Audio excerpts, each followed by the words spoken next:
Hello friends, कैसे हो आप सब। तो आज हम BSOG 171 का कुछ इम्पोर्टेंट क्वेश्चंस करने वाले हैं जो आपके एग्ज़ाम भी आने वाला है दिसंबर 2025 24 वाला। ये उन स्टूडेंट के लिए तो है ही, और साथ साथ में आप कभी भी एग्ज़ाम दे रहे हो 25 में, 26 में, 27 में, उसके बाद भी, तो भी ये वीडियो बहुत ही परफेक्ट है आपके लिए, क्योंकि ये जो क्वेश्चंस मैं आपको करवाने वाला हूँ ये हर साल रिपीट होते हैं। एनालाइज करने के बाद ये हमने पाया। तो कुछ क्वेश्चंस मैं आपको आज कराऊंगा, लगभग 5 से 6 क्वेश्चंस हैं जो कि बहुत इंपॉर्टेंट है। अगर आप इनको करके जाते हो तो पॉसिबिलिटीज रहती है, ठीक है, हम प्रिडिक्ट कर सकते हैं कि क्या पता आ जाए क्वेश्चंस, ठीक है, क्योंकि मेरे क्वेश्चंस फंसते हैं। अभी एग्जाम हुआ था, ये दिसंबर वाले एग्जाम चल रहे हैं आपके, तो 3 क्वेश्चंस अटेम्प्ट किए हैं। मतलब मैंने जो 4 क्वेश्चंस कराए थे उसमें 3 क्वेश्चंस आ ही गए एग्जाम में। मैं ऐसे ही कराता हूँ, 4 5 इस तरीके से क्वेश्चंस रखता हूँ मैं, और उसमें से अगर आपके 2 क्वेश्चंस भी आ जाते हैं ना तो बहुत बड़ी बात हो गई एग्जाम में। क्योंकि इतना सारा पढ़ने से ज़्यादा अच्छा है कि आप क्वेश्चन आंसर सॉल्व कर लो प्रीवियस ईयर के, वो आते हैं, ठीक है। तो ये जून 2024 का जो क्वेश्चन पेपर था आपका, उससे लिया है मैंने क्वेश्चन, तो रिपीट होने के पूरे चांसेस हैं इन क्वेश्चंस के, ठीक है। और उससे पहले आप अपना क्वेश्चन पेपर देख लो, एक ट्रस्ट के लिए कि भाई ये आपका होता ही है, और ये आपका क्वेश्चन पेपर है, ठीक है। आपने सब्जेक्ट कोड देख लिया, और आपका सब्जेक्ट का नाम है सामाजिक भारतीय समाज, छवियाँ और वास्तविकता। 100 मार्क्स होते हैं, 3 घंटा होता है आपके पास। 400 शब्दों में आपको आंसर लिखना है, 5 क्वेश्चन आपको अटेम्प्ट करने हैं, ठीक है। 5 क्वेश्चन 20 मार्क्स के होते हैं ईच।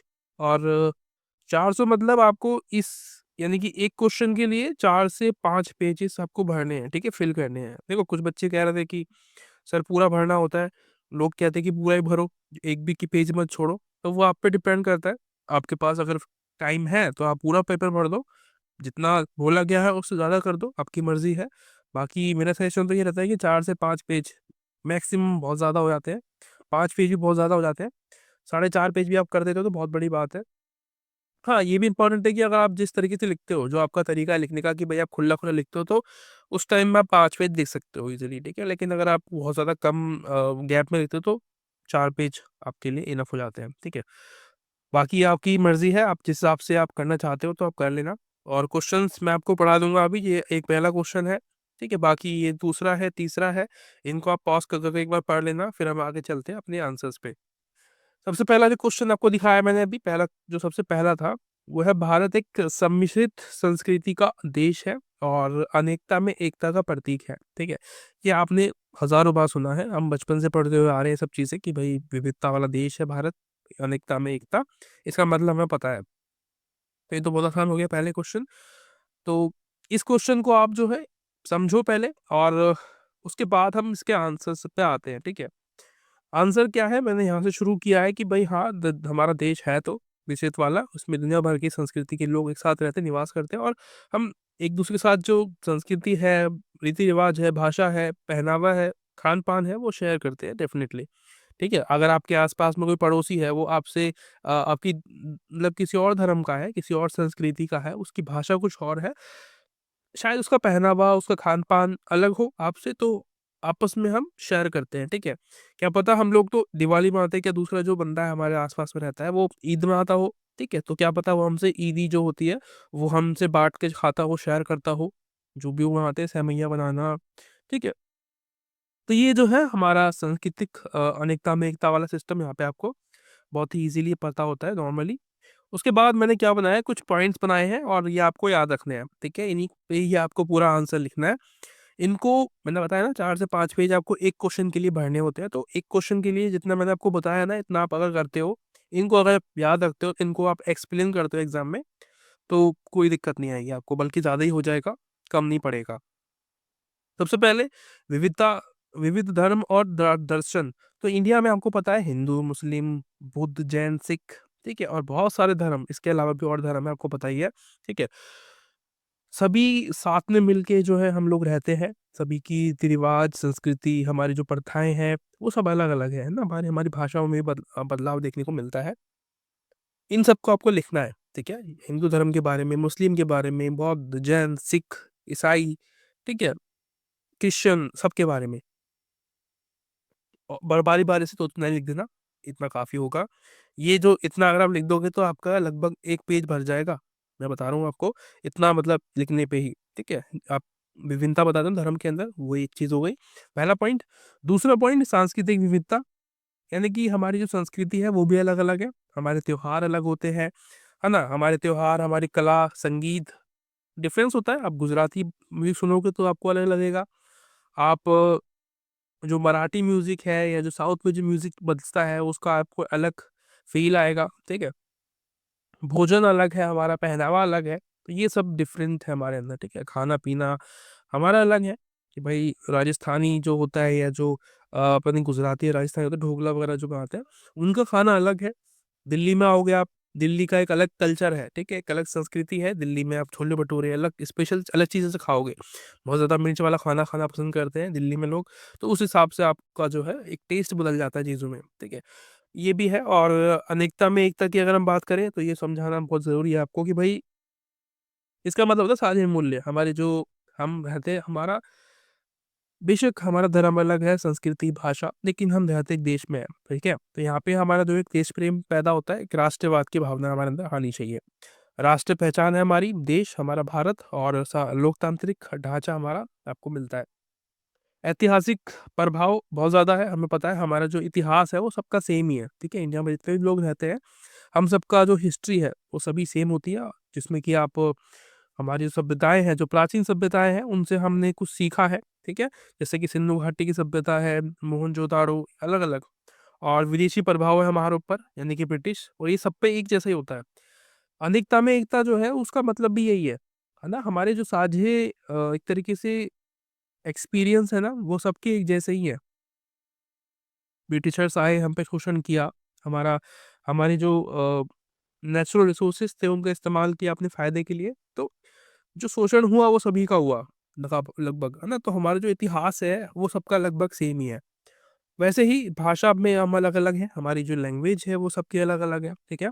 सैकड़ों भाषाएँ हैं, कुछ अधिकारी भाषाएँ भी हैं जो हम बेसिकली कोर्ट वगैरह में जो हम फॉर्मली इस्तेमाल करते हैं और कुछ क्षेत्रीय भाषाएँ भी हैं, गुजरात में गुजराती बोली जाती है, तमिल में तमिलनाडु बोली जाती है, तमिलनाडु में तमिल और बंगाल में बंगोली भाषा बोली जाती है। तो ये क्षेत्रों के हिसाब से भी जो है भाषाओं में विविधता आपको मिलती है।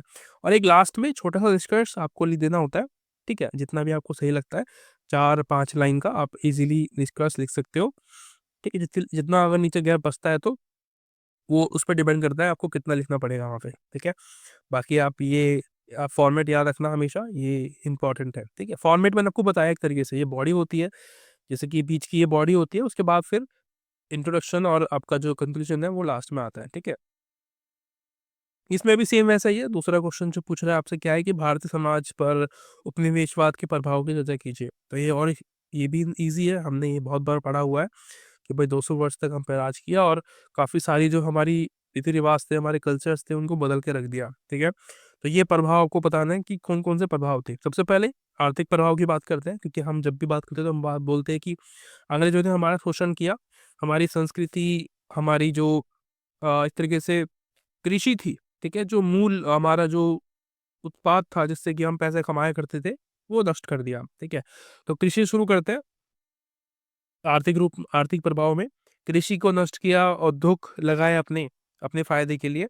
हमारी जो हस्तकलाएँ थी, ठीक है? जो हमारे जो कारीगर थे भारत में बहुत ही उच्च कोटि के थे, हमारा सामान उस समय भी ऑस्ट्रेलिया तक जा रहा था, ठीक है? तो यानी कि बहुत ज़्यादा हमारा विस्तृत बिज़नेस था इंडिया का। उस समय आपको बताऊँ तो मैं 33% हमारी भागीदारी थी विश्व में। एक्सपोर्ट जो करते हैं ना, एक्सपोर्ट हमारा भारत करता था दुनिया में अपना सामान। तो आप समझ सकते हो कितना ज़्यादा हमारा व्यापार था। वही और हमारे जो श्रमिक थे, वो कारीगर थे बहुत तगड़े और उनको मतलब नष्ट कर दिया कैसे भी करके अंग्रेज़ों ने, अपनी चाल-चल के जो भी कह सकते हो।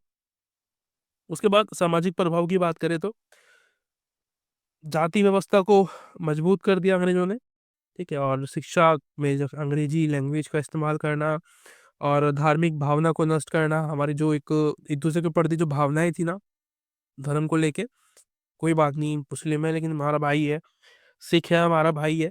तो ये जो भावना थी ना वो ख़त्म कर दी गई एक-दूसरे के अंदर और राजनीतिक प्रभाव अंग्रेज़ों का एक आपको पता है नियम था डिवाइड एंड रूल वाला, वो आपको याद रखना है।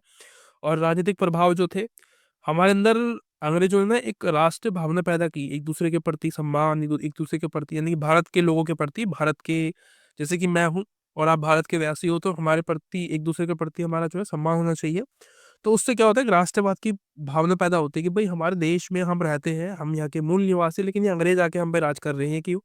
इससे क्या होता है, हमारे अंदर एक भावना पैदा होती है, ठीक है, एक एकता पैदा होती है, राजनीतिक जागरूकता पैदा हुई हमारे अंदर। और सकारात्मक प्रभाव क्या थे, कुछ पॉजिटिव्स भी थे, जैसे कि इन्होंने हमारा जो है आधुनिकरण किया देश का, कुछ इंफ्रास्ट्रक्चर तैयार किए, जैसे कि रेलवे, सड़क संरचना, ठीक है, इंफ्रास्ट्रक्चर जो थे, जैसे कि आप इंडिया गेट देखते हो, और काफ़ी सारे बहुत सारे जैसे कि कनॉट प्लेस है दिल्ली में, तो वो बनवाया, उनका जो एक स्ट्रक्चर था वो अंग्रेजों के द्वारा बनाया गया था, ठीक है। तो ये जो आप देखते हो सड़कों का निर्माण करना, ये सभी इन लोगों ने किया, कुछ अच्छे काम भी किए, वो भी शायद अपने फायदे के लिए किए उन्होंने। कानूनी और व्यवस्था इन्होंने जो है कायम की। हमारे पास पहले ना इंडिया में ये सब नहीं था कि भाई कानून व्यवस्था कुछ सिस्टमेटिक तरीके से काम होना चाहिए, ऐसा कुछ नहीं था। हो रहा है, नहीं हो रहा, नहीं हो रहा, ऐसा था सिस्टम, ठीक है। राजा महाराजा क्या थे, वो अपने फायदे के काम करते थे, ठीक है। तो ये आपको याद रखना है। उसके बाद एक छोटा सा निष्कर्ष, छोटा नहीं काफी बड़ा हो गया, आप इसको ऐसे लिख सकते हो, ठीक है। देखो, पहले मैंने आपको बताया कि भाई 33% हमारा जो था एक्सपोर्ट था दुनिया भर में, लेकिन जब वो गए, जब हम आज़ाद हुए, तो हमारा सिर्फ 1% रह गया। सिर्फ 1% विश्व में जितने भी लोग एक्सपोर्ट कर रहे थे अपने देश से, हम सिर्फ 1% कर पा रहे थे। ये हमारी हालात थी, क्योंकि बस कुछ बस ही नहीं रहा था, ठीक है, और हो ही नहीं पा रहा था। उसके बाद तीसरा क्वेश्चन है, भारत में राष्ट्र राज्य के उद्भव पर चर्चा कीजिए। तो कैसे होता है?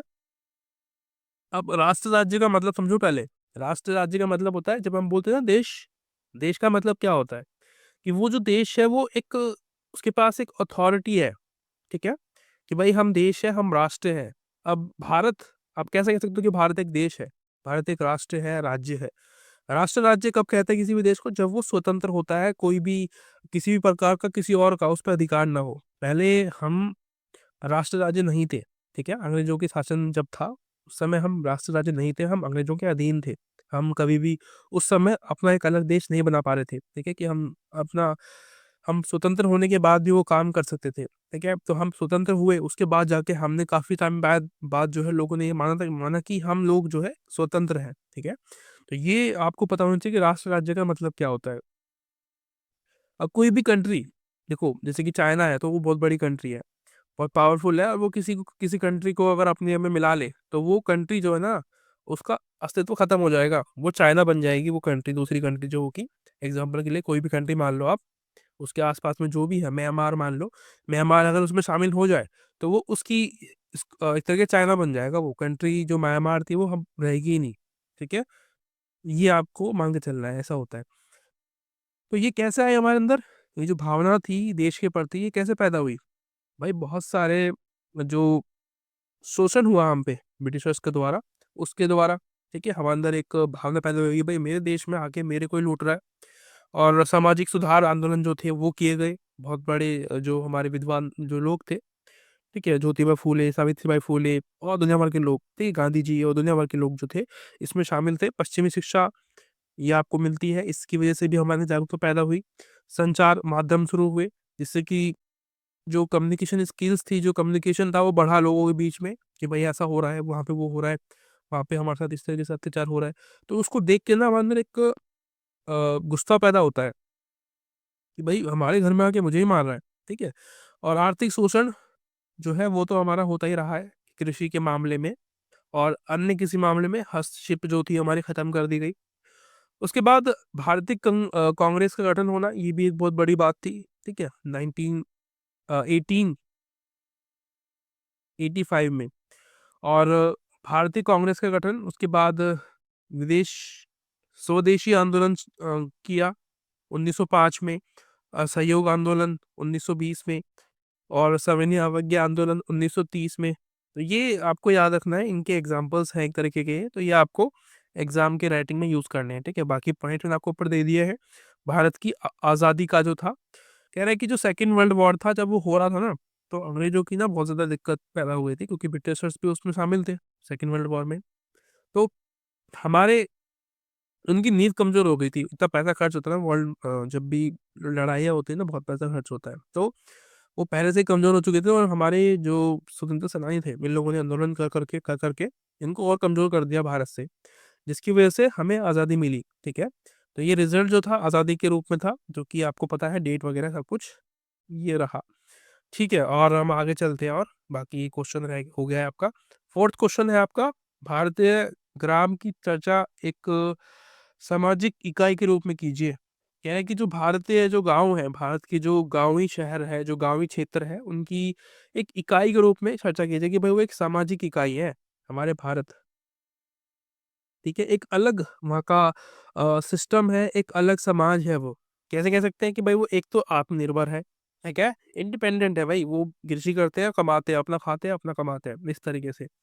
जाति व्यवस्था है वहाँ पे, बेशक है, ये थोड़ा सा नेगेटिव भी हो जाता है, लेकिन कुछ अच्छाई भी वहाँ पे आपको मिलती है। धार्मिक सांस्कृतिक महत्व है आपका, क्योंकि देखो, बेशक शहरों में खत्म हो गया है आज, जो संस्कृति है, जो धर्म का जो मतलब है वो खत्म हो गया है, अब धर्म का मतलब कुछ और हो गया है। लेकिन गाँव में शायद अभी भी बना हुआ है, तो वो सब चीजें ठीक है। मजबूत सामुदायिक संबंध है, गाँव में आपको देखने को मिलता है, पड़ोसी से अच्छे संबंध बना कर रखते हैं।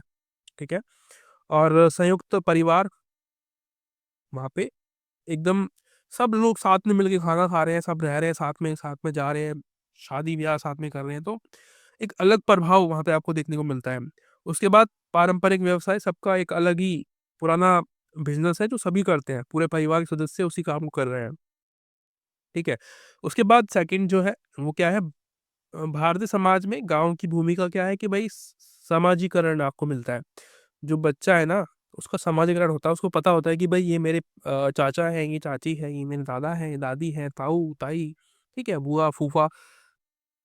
शहरों में आपको ये सब जो रिश्ते हैं ना, इसको खत्म होते हुए देखने को मिलता है। आप अपने आसपास देख लो, ठीक है, आप कुछ बच्चों को, जो छोटे बच्चे हैं, उनको पता ही नहीं है कि क्या है, आप कौन हो उनके। ठीक है, तो ये एक प्रॉब्लम है इंडिया में, वो आपसे नमस्ते तक नहीं करेंगे। गांव के बच्चे नमस्ते करते हैं, ठीक है, उनका एक अलग एटीट्यूड रहता है, शहरों वालों का। सांस्कृतिक संरक्षण आपको मिल रहा है, ठीक है, संस्कृति वहां पे बची रहती है गाँव में, लेकिन शहरों में खत्म हो गई है। उसके बाद आर्थिक सुधार या आर्थिक आधार एक आपका गांव है, क्योंकि शुरुआत जो होती है ना हमारा एक वाणिज्यिक की, पैसा कमाने की जब बात होती है, तो हम गांव की तरफ देखते हैं कि भाई गांव ही है जो कि हमें कुछ दे सकता है ना। कृषि करेंगे, उससे पैसा जो आएगा वो सरकार को फायदा होगा उससे। ठीक है, तो एक आर्थिक आधार भी है हमारा, एक इकोनॉमिकल बेस कह सकते हो आप। सामाजिक समर्थन आपको मिलता है, राजनीतिक प्रभाव आपको देखने को मिलता है। उसके बाद चुनौतियां क्या है कि भाई शहरी प्रभाव पड़ रहा है, कि भाई लोग गांव को छोड़ के भाग रहे हैं शहर में। आर्थिक स्थिरता आपको देखने को मिलती है गांव में, कि भाई लोग जो गरीब हो वो गरीब ही है। ठीक है, गरीब ही रह रहा है बेचारा, वो कुछ कर ही नहीं पा रहा है, उसके उसके पास खाने के लिए खाना ही नहीं है, तो ये एक समस्या वाली बात है। और सामाजिक मुद्दे हैं यहाँ पे कि भाई जाति प्रथा तो है ही, बाल विवाह हो जाता है, घरेलू हिंसा है, बहुत बड़ी बड़ी प्रॉब्लम्स है ये। जलवायु परिवर्तन आपको देखने को मिलता है, क्योंकि वहाँ पे लोग गरीब हैं, वो सब जो पंखा, और पंखा तो ठीक है, लेकिन जैसे कि कूलर है, एसी है, वो अफोर्ड नहीं कर सकते, तो वो एक समस्या बन जाती है उन लोगों के लिए। बुनियादी ढांचा जो है वो नहीं है वहाँ पे। ठीक है, डायरेक्ट धूप पड़ती है गाँव में, आप देखोगे ना तो एकदम खिली खिली धूप निकलेगी, गर्मियों में आपकी हाथ खराब हो जाएगी। शहरों में थोड़ा सा आपको बचाव रहता है कि बिल्डिंग्स बड़ी बड़ी होती तो छाँव से आप बच जाते हो, लेकिन वहाँ पे नहीं होता है ऐसा। ठीक है, एक चीज़ वो कर सकते हो आप यहाँ पे, एक सोल्यूशन बना सकते हो कि भाई समाधान क्या कर सकते हो, चुनौती मैंने लिख दिया, इन्हीं को आपको ध्यान में रखते हुए, ठीक है, अपने जहन में रखना जो प्रॉब्लम्स हैं इनको, और इसी के आधार पे आप सोल्यूशंस निकाल के रख देना कि भाई गांव में क्या जरूरत है, अच्छा क्या कर सकते हो आप चीज़ों को, जो समस्याएं हैं उनको कम करने के लिए। सबसे पहली चीज़ कि सरकारी जो हस्तक्षेप है वहाँ पे होना चाहिए, ठीक है, गवर्नमेंट कुछ काम करे, जिससे कि जो बाल विवाह है, जो हिंसा है लोग महिलाओं के प्रति, जो जाति प्रथा है वो खत्म हो सके। एनजीओज बना सकते हो आप, लोगों को रोजगार दे सकते हो, टेक्नोलॉजिकली चीज़ों में बढ़ावा दे सकते हो, ताकि उनका जो ध्यान है ना वो पारंपरिक चीज़ों से, रूढ़िवादी सोच से वो हटे। ठीक है, तो ये काम आप कर सकते हैं, ये सब चीज़ें आप वहाँ पे लिखोगे। ठीक है, पांचवा क्वेश्चन क्या कह रहा है कि भाई भारत की नगरीय समस्याओं का वर्णन कीजिए। तो जो नगर है ना हमारे भारत के, उसमें कुछ प्रॉब्लम्स रहती हैं, जैसे कि आवास की कमी है। शहरों में आप आओ, आपको पता चलेगा कि भाई वायु प्रदूषित है, जल भी प्रदूषित है, ध्वनि, बहुत ज़्यादा गर्मी है। ठीक है, गरीबी बहुत ज़्यादा है यहाँ पे, और ट्रैवलिंग में बहुत दिक्कत आती है, भीड़-भाड़ वाले इलाके हो गए हैं, और ठीक है, और जो बुनियादी ढाँचे हैं उन पे दबाव पड़ रहा है बहुत ज़्यादा। पुल बन रहे हैं, अब पुल की जो कैपेसिटी है वो पता चला 10 लाख लोगों के लिए है, लेकिन उस पे चढ़ गए हैं 20 लाख लोग, तो वो कैसे सँभालेगा, ठीक है? और उसके अलावा जलापूर्ति, पानी की कमी हो गई है यहाँ पे, ठीक है? बैंगलोर में ख़त्म हो गया है पानी। अपराध बढ़ जाते हैं, अपराध बहुत ज़्यादा हो जाते हैं शहरों में। एकल परिवार हो गया है, डिप्रेशन बढ़ गया है लोगों का, ठीक है? आत्महत्या कर रहे हैं। सामाजिक विघटन आपको देखने को मिलता है, अपशिष्ट प्रबंधन आपको देखने को मिलता है, स्वच्छता एकदम खत्म हो गई है, ठीक है? और जो सैलरी है वो सबकी डिसबैलेंस है, ठीक है? किसी की कम है, किसी की बहुत ज़्यादा है, तो वो प्रॉब्लम वाली बात है। गाँव में ऐसा नहीं होता है, सबकी समान होती है लगभग, ठीक है? इसका सॉल्यूशन क्या होगा कि भाई शहरी नियोजन को बढ़ावा दिया जाए, पर्यावरण को हम सेफ करें, ठीक करें, उसके लिए कुछ काम करें, नगरीय भागीदारी को बढ़ावा दें, बुनियादी जो ढाँचे हैं उनको हम मजबूत करें और बनाएँ अच्छे तरीके से, सामाजिक कल्याण को बढ़ावा दें। ये सब काम करके हम इन चीज़ों को, इन जो समस्याएँ जो आ रही हैं इनको हम सॉल्यूशन कर सकते हैं, ठीक है? उसके बाद छठा क्वेश्चन है जो है आपका, भारतीय संविधान में बहुलता के आयाम पर ध्यान केंद्रित करते हुए किया जाता है, चर्चा कीजिए। तो बेसिकली क्या कह रहा है कि जो हमारे इन भारत में क्या है कि भी जो प्राइमल देखते हो, ठीक है? प्राइमल प्रस्तावना जो होती है हमारी, पहले पेज पे आप एनसीईआरटी आपने पढ़ी होगी तो आपको मिला होगा, पहले पेज जो प्राइमल लिखा होता है, प्रस्तावना, वहाँ पे धर्मनिरपेक्ष, संघवाद, ऐसे शब्द आपको मिलेंगे, ठीक है? तो यही आपको लिखना है आंसर में। मौलिक अधिकार, राजनीति के नीति निर्देशक तत्व और अल्पसंख्यकों का प्रतिनिधित्व, ये सारी चीज़ें जो है आपको याद रखनी है। और इसमें मतलब क्या एक्सप्लेन करूँ मैं, ये सब नॉर्मल चीज़ें हैं, ये आपको पता होगा, ठीक है? धर्मनिरपेक्ष में क्या होता है कि भाई हमारा जो संविधान है वो कभी भी धर्म का पक्ष नहीं लेता है, ठीक है? सभी के लिए वो न्यूट्रल रहता है। जो सही है वो उसका साथ देगा, गलत का साथ नहीं देगा, ठीक है? चाहे वो उसका धर्म कुछ भी हो, उसको, हमारे जो कॉन्स्टिट्यूशन है उसको फ़र्क ही नहीं पड़ता, ठीक है, धर्म से। उसके बाद संघवाद आपको मिलता है, केंद्र और राज्य के बीच में संबंध है, उसको देखो आप, ठीक है? और राज्य की स्वायत्तता यानी कि राज्य अपनी मर्ज़ी से बहुत सारे काम कर सकता है, उसके पास राज्य सूची में काम करने के विषय है। और भाषाई आधार पे आपको विविधता देखने को मिलती है राज्य के स्तर पे, गुजरात में गुजराती बोलना, ये सब चीज़ें आपको पता होनी चाहिए। मौलिक अधिकार आपको होता है, ठीक है? समानता का अधिकार आर्टिकल 14 में दिया हुआ है, सांस्कृतिक शिक्षा का अधिकार आर्टिकल 29 और 30 में दिया हुआ है, वाक और अभिव्यक्ति की स्वतंत्रता आपको दी हुई है अनुच्छेद 19 में। राजनीति के नीति निर्देशक तत्व, यार एक है शब्द है, समझ में भी नहीं आता, बोलने में भी दिक्कत होती है। सामाजिक न्याय, अनुसूचित जातियाँ यानी कि एससी-एसटी जो है उनके हितों को बढ़ावा देने के लिए, और जो कम संख्या में जो लोग हैं उनके लिए एक आवाज़ बनना, ये सारी चीज़ें जो है आपको मिलती है। ये संविधान जो है हमारा, ये हमें देता है, ठीक है? ताकि जो लोग हैं ना, जो बेचारे गरीब हैं, जो पिछड़े हुए लोग हैं, उनको भी आगे आने का मौका मिल सके, ठीक है? तो ये आपका कुछ क्वेश्चंस थे, जो मुझे लगता है कि इम्पोर्टेंट है, और आप इनकी प्रैक्टिस करना, घर पर बैठे हो तो 1-2 बार इनके आंसर्स लिख देना, ठीक है? ऐसे ही पॉइंट्स वाइज़ मैंने लिखा है, लेकिन एग्ज़ाम में आपको इनको डिस्क्राइब करते हुए लिखना है, ठीक है? प्रैक्टिस के लिए आप कम लिख सकते हो, लेकिन जब एग्ज़ाम में है, ज़्यादा लिखना है आपको, ठीक है? पूरा पेज भरना चाहिए, ठीक है? कहने का मतलब ये है। मिलते हैं किसी और वीडियो में, अगर आपको वीडियो अच्छी लगती हो, तो आपको पता है क्या करना है, कर सकते हो। तब तक के लिए bye-bye, thank you so much.